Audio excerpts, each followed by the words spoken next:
What if the only thing holding you back from achieving your dreams was your own mind? Today, we're diving deep into a book that challenges the very essence of our existence and how we perceive time and life itself. Imagine living every moment so fully that the past and future no longer dominate your mind. Imagine finding peace and fulfillment in the now. This is what Eckhart Tolle invites us to discover in The Power of Now. In this audiobook summary, I'll uncover the transformative insights from Tolle's teachings that reveal how we can escape the confines of time, overcome the pain of the past, and embrace the present moment as the true path to enlightenment. Whether you're searching for peace or a deeper understanding of your inner self, this book has profound insights to offer. So if you're ready to change how you live your life, keep listening as we explore how to harness the power of now and why this moment, the one you're living right now, is all you ever have. Make sure to stay till the end to not only grasp the core concepts, but also to learn how to practically apply these lessons in your daily life. Eckhart Tolle spent most of his life overwhelmed with depression and distress.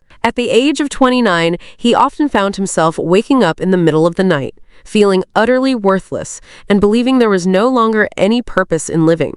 The distant sound of a train would echo through the darkness during these nights. He felt no love or attachment towards anything anymore. Amidst this darkness, a recurring thought haunted him. Why am I living? As if I'm merely surviving. One particularly terrifying night, as a fierce storm raged within him, Tolle wanted to escape everything and disappear forever to a place from where no one returns. He couldn't bear it any longer and was deeply submerged in profound sadness. Nothing seemed to fill the void in his heart, not family, friends, nor his job. He was being drawn deeper into the darkness that beckoned him. Next morning, however, when Tolle woke up, he heard the chirping of a small bird outside his window. It was a sound he had never noticed before. Gently opening his eyes, he saw the warm sunlight streaming through the window, feeling its warmth on his face. Suddenly, everything seemed better. Tears filled his eyes as he looked around his room, and everything in it appeared new to him, things he had never truly noticed before. For the first time in his life, Tolle took a walk outside his home,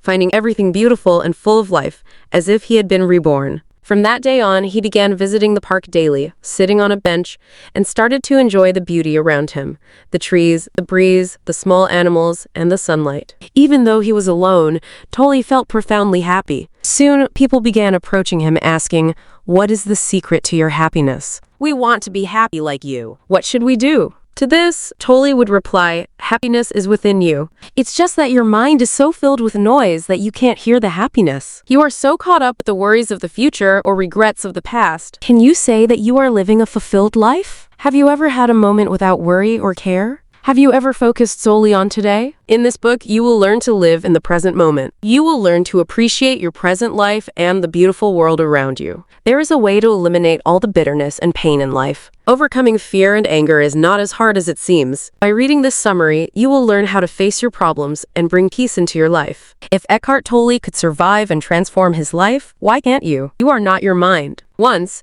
there was a beggar who had been living on the sidewalk for 30 years. One morning, as a stranger passed by, the beggar held out his baseball cap and asked, "Sir, could you spare some change?" "I don't have any money to give you," the stranger replied. He noticed that the beggar was sitting on an old box. "What is this?" he inquired. "It's just a box," the beggar responded. "It's been here for a long time." "Have you ever opened it to see what's inside?" asked the stranger. "What's the point? It's probably empty," the beggar remarked. However, when the stranger insisted, the beggar decided to open the box. Due to its age, the box was tough to open, but after persisting, the beggar managed to open it. To his astonishment, he found that the box, which he had been sitting on for so many years, was filled with gold. This story illustrates that, in many ways, we are all like the beggar. We look outwardly at the world, never attempting to look within ourselves. We seek happiness outside, and we all need love and security. But we often forget that there is a treasure within us, a treasure that no one else can provide. So, what is this real treasure? It is the experience of peace within ourselves. It's about accepting ourselves as we are, being content with our true nature, and living happily in the present, free from the regrets of the past and the worries of the future. True wealth is being happy in the moment. Once you discover this treasure, you will never be seduced by the false glitter of the external world again. You will be so content within yourself that the world will seem completely different to you. There will be no sorrow from the past, nor anxiety about the future. The real gold is within you. Just take a moment to look inside. Consciousness. The way out of pain.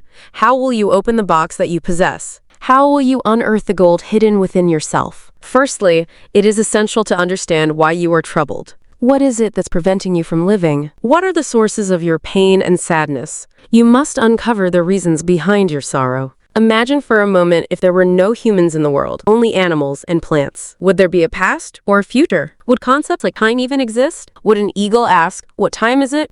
Or would an oak tree wonder, "What is the date today?" In reality, time and dates do not matter to plants and animals. They have no concern for the past or future. They live in the present moment. Consider how wonderful it is to live without regrets and worries, free from anxieties and sorrows. This is what it means to live in the present, something we have forgotten. We should enjoy the present, letting go of the burdens of the past and the worries of the future. But is it possible? We are human, and despite our efforts, we cannot easily forget our past. Our minds frighten us about the future and control us. We are often so entangled in our dilemmas that we fail to appreciate our present. And this is the real cause of our suffering. We invite sadness into our lives ourselves. You might say that there is nothing good in the present, only pain and problems. But is that really true? Perhaps you are influenced by the past when you say this. However, you need to let go of the past and focus on the present. Accept it as it is and improve your today. Think of it not as your enemy, but as your friend. Try to embrace it and see how it transforms your life. Deeply into the now. Have you ever wondered why people enjoy activities like car racing or mountain climbing? It's because they feel present in the moment, isn't it? Isn't it peculiar that people need specific activities to experience the present moment? This is why they often seek opportunities to be happy. A Zen master once asked his students, "What is missing at this moment?" The students paused, deeply contemplating the answer. It was this very silence, this peace, that is hard to find amidst the noise. It's such a simple exercise to keep someone tranquil. This means you don't need to climb high mountains to feel the peace and beauty within you. Whether you're commuting to work or just strolling through the city, you might have passed numerous trees along the way. Perhaps you've hardly noticed them because we often get lost in our own troubles. If possible, try sitting under a tree for a while. Relax, or just observe a tree outside your window closely. You will feel something different. You'll notice how bright and colorful these trees are, completely distinct from any image near your workplace or home. Even if just for a moment, feel these moments. Breathe in the fresh air from the trees. You'll realize that your mind has relaxed. The problems that were clouding your mind just a moment ago seem to have vanished temporarily. There's a peace within you. When you wake up in the morning thinking, "I wish I could be somewhere far away," what you are actually seeking is an escape from your responsibilities. Your mind is filled with numerous thoughts. You worry about the things you need to achieve. And at that moment, the only thing on your mind is when the next opportunity for happiness or excitement will come. When will you eat your favorite food again? When will you engage in another thrilling activity? When will you meet someone who completes your life? But while you wait, you forget to enjoy the small joys of today. You don't look around, but remain consumed with thoughts of the future. This is why we never feel fully satisfied. 9 strategies for avoiding the now. Psychologist Carl Jung once had a conversation with a Native American tribal leader. The tribal chief commented that white people often seem cruel and negative in nature, always seeming to need something, as if something fundamental is missing from their lives. He observed that they often appear restless and uneasy, almost as if they are constantly searching for something. You might sometimes feel like these white people described in the story, but have you ever paused for a minute to ask yourself, am I completely relaxed at this moment? Often, our thoughts completely take over. They prevent us from enjoying our present. So, why does your mind stop you from enjoying the now? The first reason is resentment, bitterness towards your job, a person, or a situation. We often feel overwhelmed at work or irritated by a colleague. These feelings brew bitterness within us, but harboring these negative feelings serves no purpose. You can't afford to stay negative. It's better to try and change the situation, address whatever is disturbing you. It's within your power to go and openly discuss issues with the person involved, or to take the initiative to stop what irritates you. You have the control to prevent yourself from turning negative. It's like carrying a heavy weight on your shoulders. Just drop it. Whenever you feel negative, cast that negativity out of your heart immediately and start anew. Instead of complaining, throw off the weight of your burdens. Actually, removing unnecessary things from your life and taking control of your situation isn't as difficult as it seems. The second reason you might not enjoy the moment is inaction. If a situation makes you unhappy, you have the power to change it or accept it. You can even learn from your wrong decisions. You have 3 choices: leave, change, or accept. You can choose to accept a situation. as many do who hold hope for happiness from the future.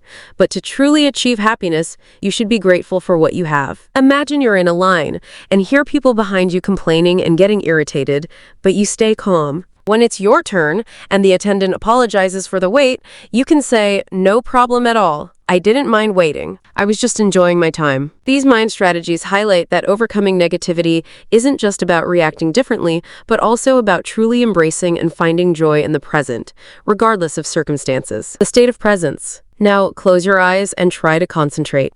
Ask yourself, what will my next thought be? Keep yourself alert for the next thought that might appear at any moment in your mind, like a cat watching for a mouse. You'll notice that, in anticipation of a new thought, you remain alert and wait. Because you are in a state of presence at this moment, no other thoughts occur to you. No worries, no regrets. Then, as your concentration begins to wane and your alertness diminishes, turmoil stirs in your mind again, and peace is disrupted once more. You return to the present world. Zen masters teach the state of presence by surprising their students with a wooden stick from behind. If a student is not concentrating or is preoccupied, they will react abruptly. However, a student who is alert will sense the presence of the Zen master and anticipate what is about to happen. Therefore, they are prepared and can protect themselves from any sudden attack. If you are not present and alert, if you do not delve deeply into your consciousness, your thoughts will continue to pull you along like a stick floating down a river. Being deeply rooted means having complete control over your body and mind, being fully aware of your surroundings. Inner body. How do you connect with your inner body? Once again, close your eyes and relax. Take a deep breath. Observe your body with the eyes of your mind. With each breath, watch your chest rise and fall. Do you feel anything? Do you sense that you are living in the moment? Do you feel the power of your body? Do you realize that you are a source of strong energy? After doing this, you'll realize how much you are capable of. Your inner body is formless and limitless, yet you might not fully comprehend its strength. Every religion, whether from the East or the West, teaches us that we should fast and stay away from bodily pleasures as much as possible. This means some religious practices try to fight against the demands of the body. Some religions also speak of out-of-body experiences, where we can transcend our physical form. Such practices may offer enlightenment, but not for a prolonged period, as eventually we must return to our bodies. However, real transformation is not about distancing from the body, but accepting it. Religious practices teach you to seek enlightenment outside of the body. You set out to find it externally. But the truth is that through our inner body, we can access the truth.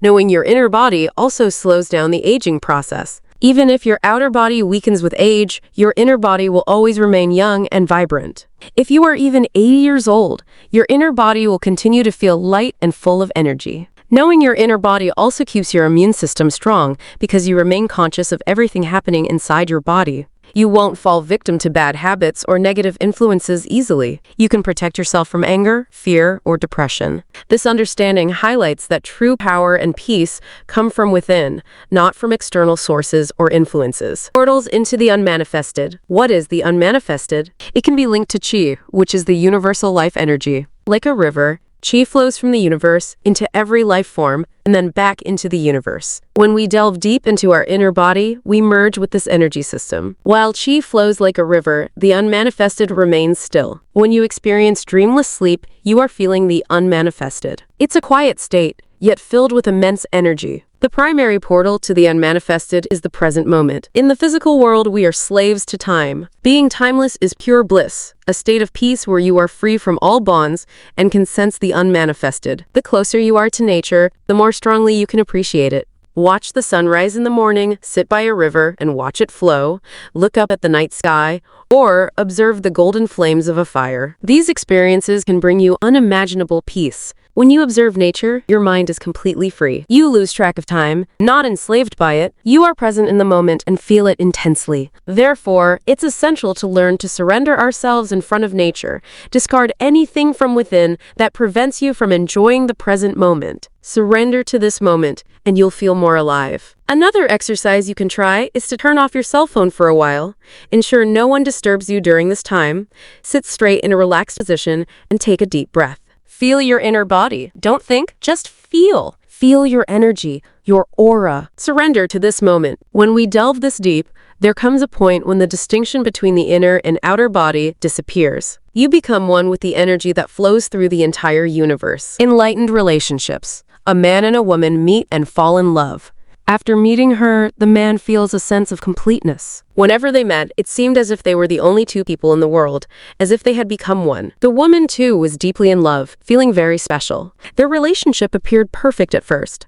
However, the man gradually became demanding, overwhelmed by his love for her. He grew possessive, fearing she might leave him. The woman also started to feel jealous and possessive, manipulating him and blaming him. Initially, their relationship was filled with love, but soon cracks began to appear, and their relationship turned into a love-hate dynamic. They would hurt each other and then come back together, and because of this, their relationship began to cause more pain than pleasure. Happiness was replaced with pain, and eventually they broke up. So, was there ever real love, or was it just attraction? Both were addicted to each other, much like some people are addicted to food, alcohol, or drugs. When you desire someone just to relieve your pain, or to fill an emptiness within you, such relationships are doomed. Once the excitement fades, the ensuing sadness and pain are profound. But what creates an enlightened relationship? How can we always be happy with someone? The simple answer is to fully accept them as they are, with all their flaws and virtues. Do not try to change them.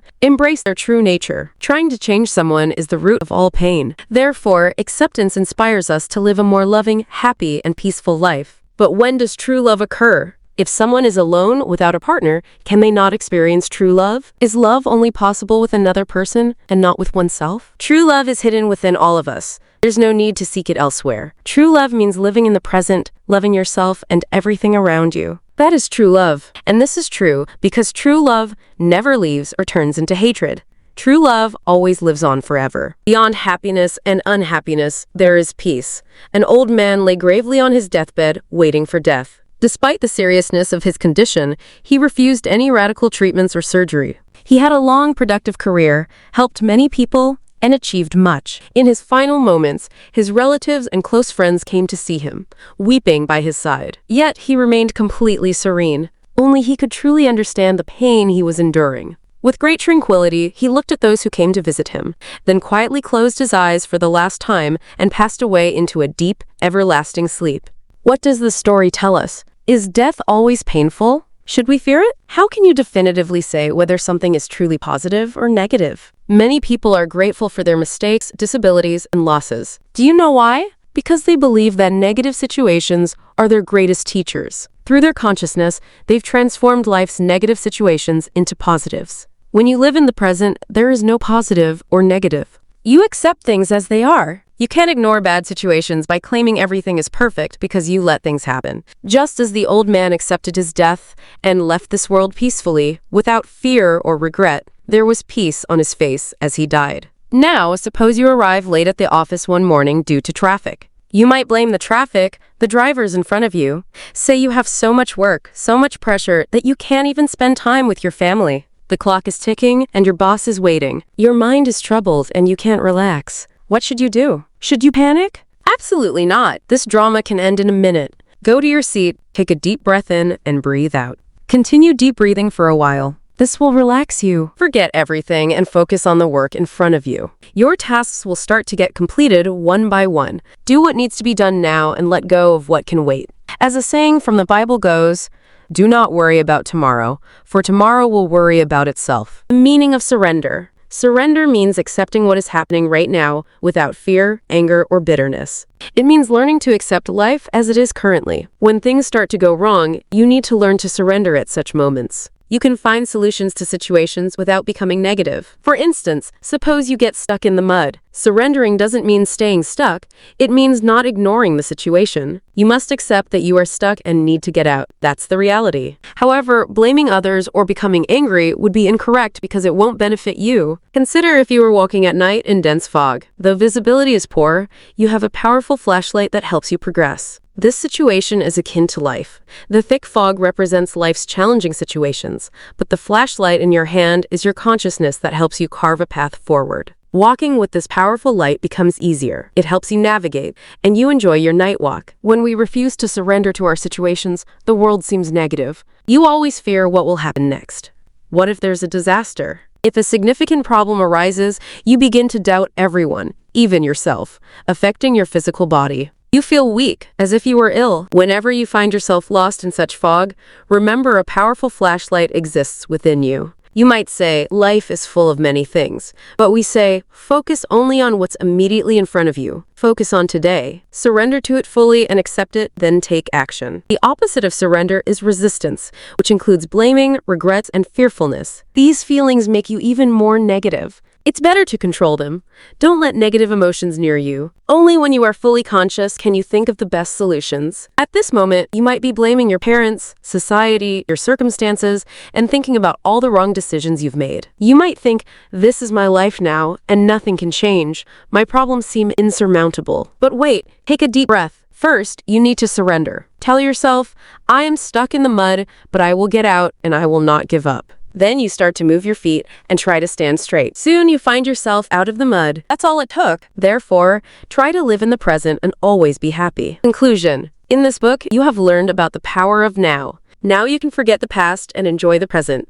Stay away from the anxieties of the future and be happy in your present. Fully utilize what you have today. What exists today is all that you truly have control over. The treasure you have been seeking for years has been within you all along. Therefore, start recognizing your virtues today. Be grateful for what you have. It is possible that you will face many challenges in life, but once you learn to accept them, every difficulty will become easier to handle with the right mindset. You possess the power to face any problem. Remember, you are a small stream in a great river. You are a part of this universe. Hence, from today onwards, learn to live in the present and make not only your life, but also the lives of others peaceful. Thank you for joining me on this enlightening journey through The Power of Now by Eckhart Tolle. I hope you found valuable insights in this summary that inspire you to embrace the present moment and discover the peace that lies beyond the dualities of happiness and unhappiness. If you found the summary helpful and wish to delve deeper into the transformative power of now, consider getting the full book for a more comprehensive understanding. Don't forget to like this video, subscribe to free books for more powerful book summaries, and share this video with someone who could benefit from these teachings. Remember, the time to make a change is always now. Until our next summary, keep living fully in the present. Thank you for watching and take care.